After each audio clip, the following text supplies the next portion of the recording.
Thanks for tuning in to the Urban Scope podcast. Today I have another Inside the Scope edition for Tupac. Um, just a little background. Tupac was born Lassane Parish Crooks, also later known as Tupac Amaru Shakur, one of the most influential artists of all time, not just hip hop artists, but artists of all time. And that should be emphasized because sometimes they try to put artists in a box, but he was so much more than a hip hop artist. He was also an actor, poet, uh, also an activist to some degree, and just an all around person, a very balanced person, as in terms of just what he could do from a personality standpoint, being able to speak for the poor, but also, you know, be able to rap about things on a different spectrum. So, Tupac's greatest ability was his relatability and his ability just to be multi-talented, because we know that he was, not just a rapper, but, before anything else, he was a person who cared about the people. And he also conveyed that message in his lyrics and his music, and also throughout his art, of acting. So, um, thinking about Tupac, I thought about the In Living Color autobiography where Keenan Ivory Wayans said that that show probably could never be duplicated again because there are not that many people like Jamie Foxx anymore. There's not that many people like Tommy Davidson or David Allen Greer. There's not like talented people. They're mostly talented on just the spectrum of just to a specific craft. So if they do comedy, they do comedy. If they do singing, they do singing. But they have uh, so many different levels to them. And Tupac had that ability as well. So that's what I thought about when I thought about doing this Inside the Scope edition on Tupac, because he does have that artistic ability beyond just being inside of a box. He was so many more things than just that. Um, and some of that stuff being in the box is just the public's fault as well, because a lot of time when these artists venture off into other avenues or other areas, they criticize them for it or question it. So, for example, Andre 3000 with the Flute album, a lot of people want to hear his rap album, including myself. So when he put out that album, a lot of people was critical of it. Some people didn't even give it a chance. And, that's a part of why artists don't want to go to other different avenues, because they're criticized for it. And when you think about sportscasters, when a sportscaster, for example, Shannon Sharp, has a background in football, when he talks basketball, people don't want to give credibility to it, or they want to downgrade it and say he doesn't know what he's talking about. But, you can always research things and being able to diversify yourself on those backgrounds. And, players like Shannon Sharp, who, a football guy, but he talks basketball, and vice versa. You have a Paul Pierce, who's a basketball guy talking about football. Sometimes we have to give our artists and our entertainers the ability to be diverse in their own right, to figure their way out, at least to try something new. And Tupac was exceptional in everything that he did, especially, on the music side and the acting side. But as far as an activist, he didn't get a chance to reach his full potential because, unfortunately, he died at the age of 25. So he didn't really get the chance to reach his ceiling. But his rise, or his time on this earth, showed the potential that he could have had. But, when you have artists who are so outspoken about change and things like that, it seems like they leave us too soon. Those that transcend just music and become, activists, or they could become these social figures, speaking about the poor and the underserved and all that, and disenfranchised.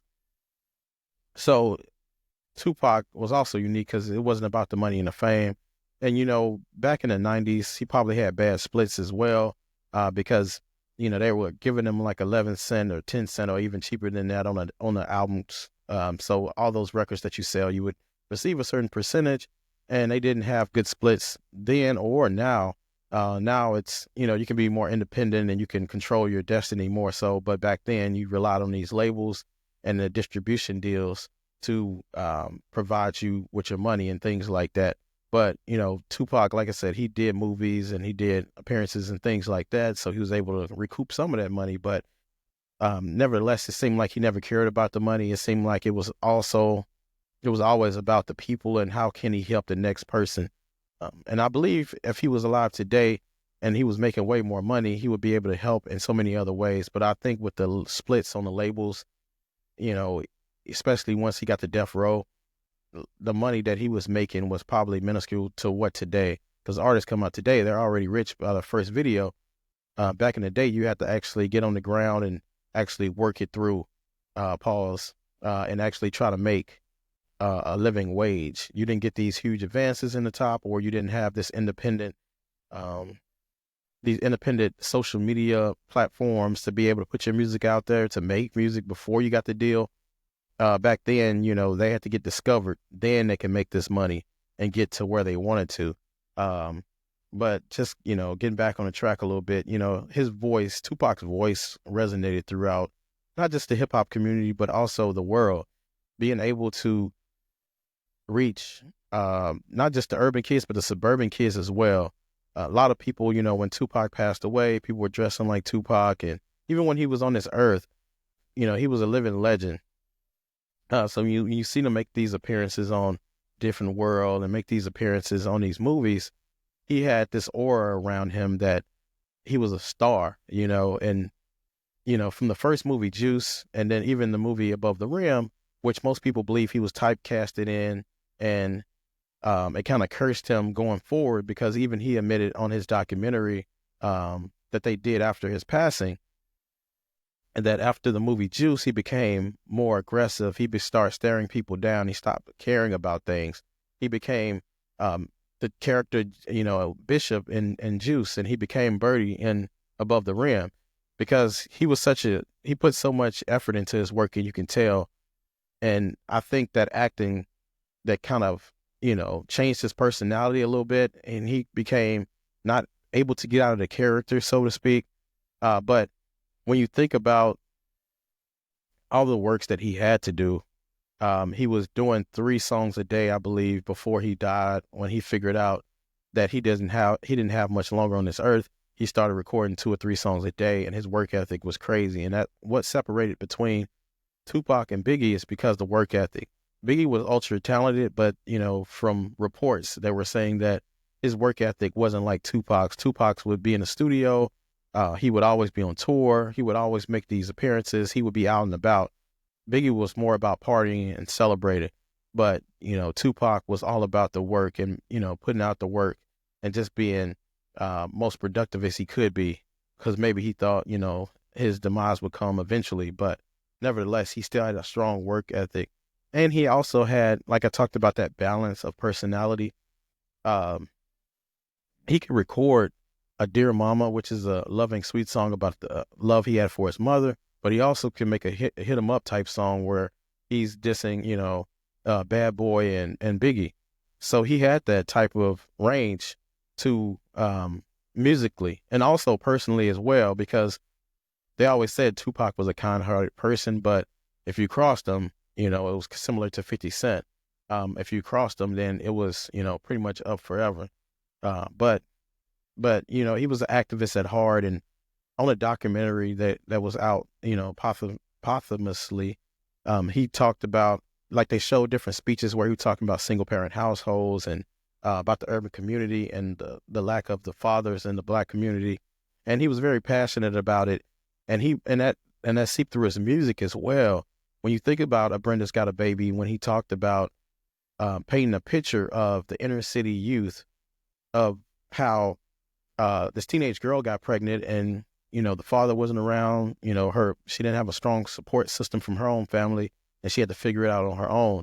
Now, he admitted that he wanted to paint this picture as most vivid or gruesome as he could, because he's seen what the effects of video does for immediate change. So when you think about the World War that was broadcasted on TV, most people heard about how gruesome it was, but when it was broadcasted on TV and people saw it live and in person, it stopped the war altogether.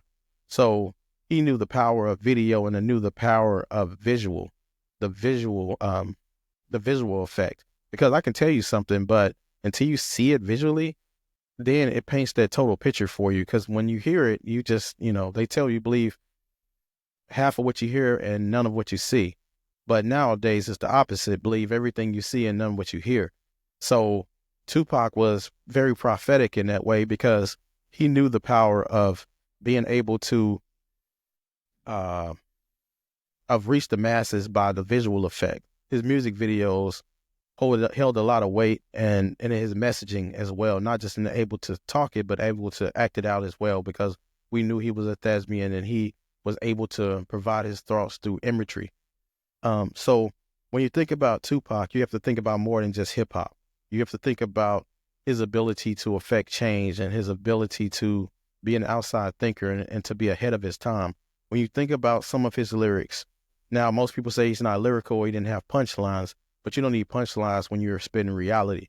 So Tupac, when you think about the song Brenda's Got a Baby, just to go back to that, one of his lyrics said, "It's sad because Brenda doesn't even know. Just because you're in the ghetto doesn't mean you can't grow."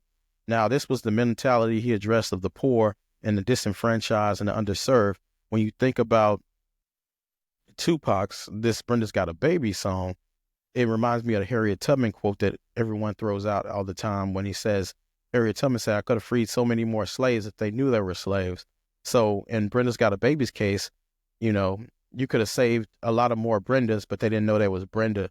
When you've been in poverty for generations and generations, sometimes people get stuck in that mindset, and your mindset doesn't have to be where you are. It's about where you're going.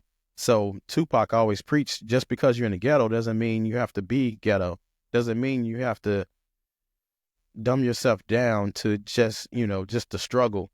It's okay to live a productive life and not have lived to check and have passed down that generational wealth. And that's something that he was preaching. And it kind of led to the other thing, keep your head up, when he talked about they got money for the war, but they can't feed the poor. Now, we know that still goes on today, where a bunch of money gets shipped to different places, but we have people poor in this country and we have people struggling that on the lower end. The middle class is slowly dwindling down. And that's something Tupac talked about as well. We don't have a lot of middle class now. It's either you're rich or you're poor. And then when you factor in all these different things like taxes and all these things, it makes it even more complicated. So he was very prophetic in that way of being able to get that message out there and to be able to reach so many different people, whether you're white, black, poor. And the song Changes, he talked about that. And he talked about about intermingling with different races and how a person is a person and all these different beautiful things that he spoke about, shades of Martin Luther King. And Tupac can never be duplicated for that reason, because he was so complex and he never pandered to the rich or to the powerful. He treated everyone like a person from what, you can see on the outside. And it was about uplifting the people. He had this rough exterior, but ultimately he was just a people's person who wanted to see everyone better and want to uplift his community, because he knew where he came from, and Baltimore or LA and all those different regions in New York, and he didn't grow up having much. So when he was able to get much, he was able to reach back and speak up for the underserved and the disenfranchised and the underprivileged and the underserved. So, being able to address issues that don't directly affect you is what makes you a true person and makes you a humanitarian.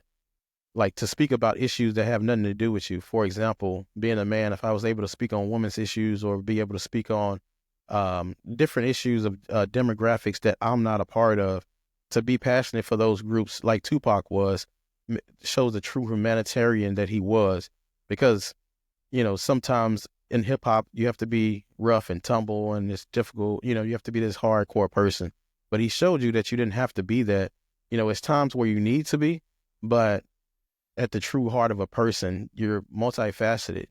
You have some times where you're difficult. You have times when you're loving. You have times where you're tough. You have times when you're more compromising. And he was able to show those different parts. And that's why Tupac is one of my top 3 rappers of all time. Not just because of his musical influence, but his influence on society. Being able to reach the younger kids and show them that there's another way other than, just the street life, other than, being able to being educated is cool. Being educated is a beautiful thing. It's a thing that we all should strive for, whether it's formal or informal education, but just teaching yourself things to keep you and sustain yourself and not become a victim or a product of the system. So Tupac was gone too soon at the age of 25, the Malcolm X of hip hop. And rest in peace to Tupac, and thanks for tuning in. And until next time, I'll see you next time.